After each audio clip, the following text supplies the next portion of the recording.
இயேசுவில் அன்புள்ளம் கொண்டவர்களே, புனித கன்னிமரியாவை காணிக்கையாக அர்ப்பணித்த பெருவிழாவை என்று கொண்டாடுகிறோம். நமது அன்பு தாயை அவரது பெற்றோர்கள் காணிக்கையாக கோவிலிலே ஒப்பு கொடுத்த ஒரு அற்புதமான நிகழ்வு. இந்நிகழ்வு நம்மையும் நமது வாழ்வையும் இறைவனுக்கும் வார்த்தைக்கும் அர்ப்பணிக்க அழைப்பு விடுக்கிறது. வார்த்தையோடு கடந்து சிந்திக்கலாம் வாங்க. பிரைஸ் அல்லாஹ். இயேசுவுக்கே புகழ், இயேசுவுக்கே நன்றி. இறைவனின் அருட்கரமும் அருளாசிரும் உங்களையும் உங்கள் குடும்பத்தை நிறைவாக வழிநடத்த உங்களை நான் வாழ்த்துகிறேன்.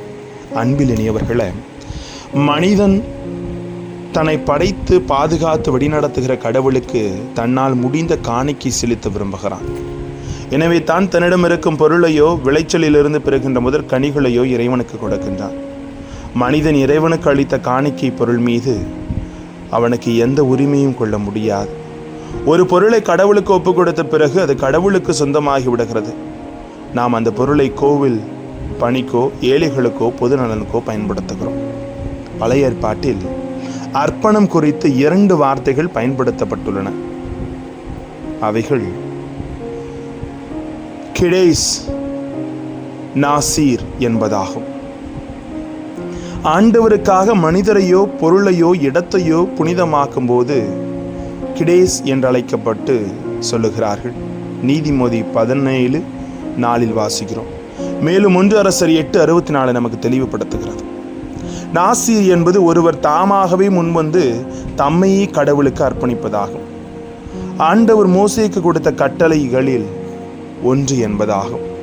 விடுதலை பயணம் 13:2 தெளிவாக சொல்லுகிறது. தலைப்பேர் அனைத்தும் எனக்கு அர்ப்பணம் செய்யென்று. ஆக அன்னை மரியாவின் பெற்றோர்களான ஸ்வீக்கின் அன்னம்மாள் மரியாவை கோவில் காணிக்கையாக அர்ப்பணித்ததை நினைவு கூர்ந்து இன்றைய விழா சிறப்பாக கொண்டாடப்படுகிறது. பாரம்பரியப்படி மக்கள் இந்த விழாவை சிறப்புமிக்கதாக கருதப்படுகிறார்கள். அன்னை மரியா ஆலயத்திற்குள் நுழையும் விழா என்றும் கிரேக்கர்கள் விழா என்றுமே கொண்டாடப்படுகிறார்கள்.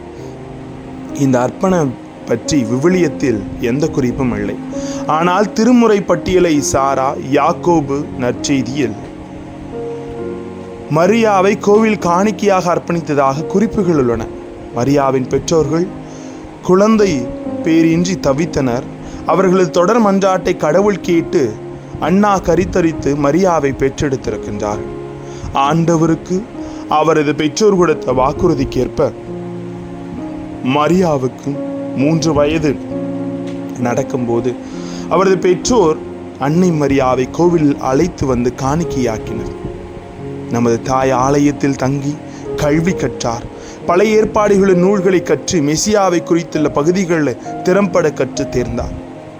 அன்னை மரியா இளம் பெண் ஆகும் வரை கோவிலில் இருந்ததாக திருமுறை பட்டியலை சாரா யாக்கோபு நற்செய்தி குறிப்பிடுகிறது.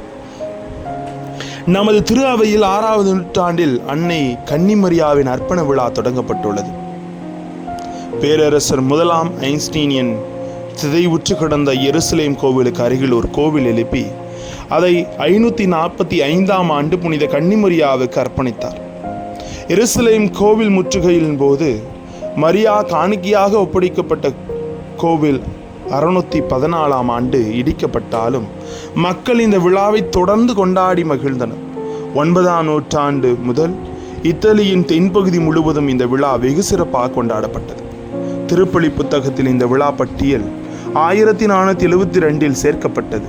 1568ஆம் ஆண்டு திருத்தந்தை பயஸ் 5 இந்த விழாவை திருப்பலி புத்தகத்திலிருந்து நீக்கினார். பின்னர் திருத்தந்தை சிக்ஸ்தூஸ் 1585 ஆண்டு மீண்டும் திருப்பலி புத்தகத்தில் திருவெடுபாடு நாள்காட்டில் சேர்த்தார். 16வது நூற்றாண்டு முதல் திரு அவை முழுவதும் இந்த திருநாளை கொண்டாடுகிறார்கள். ஒருவர் கடவுளுக்கு அர்ப்பணித்த பின் அவர் கடவுளுக்கு சொந்தம். கடவுளே அவருக்கு எல்லாமாக இருக்கிறார். எனவே தான் ஆண்டவர் இயேசுவை கோவில் காணிக்கையாக ஒப்பு கொடுக்கப்பட்ட பிறகு அவருக்காக 2 மாடப்புறாக்கள் அல்லது 2 புறா குஞ்சுகளை பலியாக கொடுக்க வேண்டியிருந்தது. லூக்கா 2:24 வாசிக்கிறோம். ஆண்டவர் இயேசு தனது அர்ப்பணத்தை நன்கு உணர்ந்து தனது தந்தையோடு இருந்தார். தந்தையின் திருவுளத்தை நிறைவேற்றுவதே தனது உணவு என்றார்.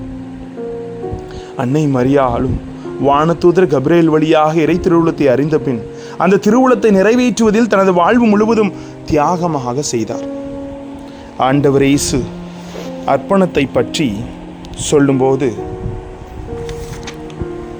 தன்னை பின்பற்ற விரும்புகிறவர்களுக்கு இது குறித்து அழகுற சொல்லுகிறார். கலப்பையில் கை வைத்த பின் திரும்பி பார்ப்பவர்களை அவர் இறையாட்சிக்குட்பட தகுதி உள்ளவர் அல்ல என்று சொன்னார். மேலும் நாம் நம் தாய் தந்தையர் உடன் பிறந்தவர்களை மிகவும் அன்பு செய்கிறோம். ஆனால் உண்மையான அர்ப்பணம் என்பது இவர்களை விட இறைவனை அதிகமாக அன்பு செய்வதாகும் என்று இயேசு குறிப்பிடுகிறார். என்னை விட தன் தந்தையிடமோ தாயிடமோ மிகுந்த அன்பு கொண்டுள்ளோர் என்னுடையோர் என கருதப்பட தகுதியற்றோர்.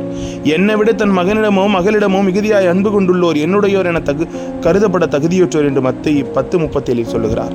மேலும் ஒருவர் தன் பொருட்டு உயிரை கொடுப்பது உண்மையாகவே அர்ப்பணம் என்கிறார். ஆக நமது வாழ்வில் திருமுழுக்கு பெற்ற ஒவ்வொருவரும் கடவுளின் பிள்ளையாகின்றார் என்று திரு அவை நமக்கு கற்பிக்கின்றது. நாமும் நம்பிக்கையோடு அந்த உண்மையை ஏற்றுக்கொள்கிறோம். அதற்கேற்ப நாம் வாழ முயற்சி செய்கிறோம்.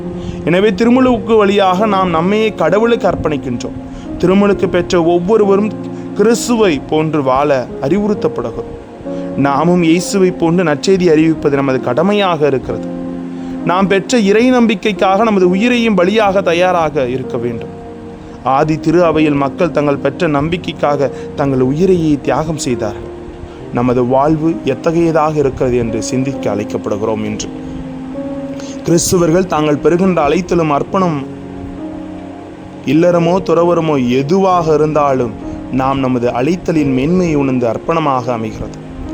நாம் வாழும் சூழலில் நமது கடமைகளை நிறைவு செய்வது அர்ப்பணத்தின் உண்மையான வெளிப்பாடாக இருக்கிறது. இன்று நமது சமுதாயத்தில் நாட்டுக்காக இராணுவ வீரர்கள் தங்களையே அர்ப்பணித்ததை எண்ணி வியக்கின்றோம். நாட்டு மக்களின் நலனுக்காக அவர்களை காப்பாற்றுவதற்காக தங்கள் உயிரை தியாகம் செய்வதைக் கண்டு அவர்களை உயர்வாக கருதுகிறோம். அவ்வாறே பெற்றோர், ஆசிரியர்கள், பயிற்றுவிக்க அனைவரும் தங்களை பிறர் வாழ்வதற்காக அவர்கள் வாழ்க்கையில் மேம்படுவதற்காக தங்களை அர்ப்பணிக்கின்றார்கள். அர்ப்பணித்தலின் சிகரம் இறைமகன் இயேசு கிறிஸ்து. அவருக்கு இணையாக அன்னை மரியா தன்னை முழுவதும் கடவுளுக்கு அவரது திருவுளத்திற்கும் அர்ப்பணம் செய்து கொண்டார்.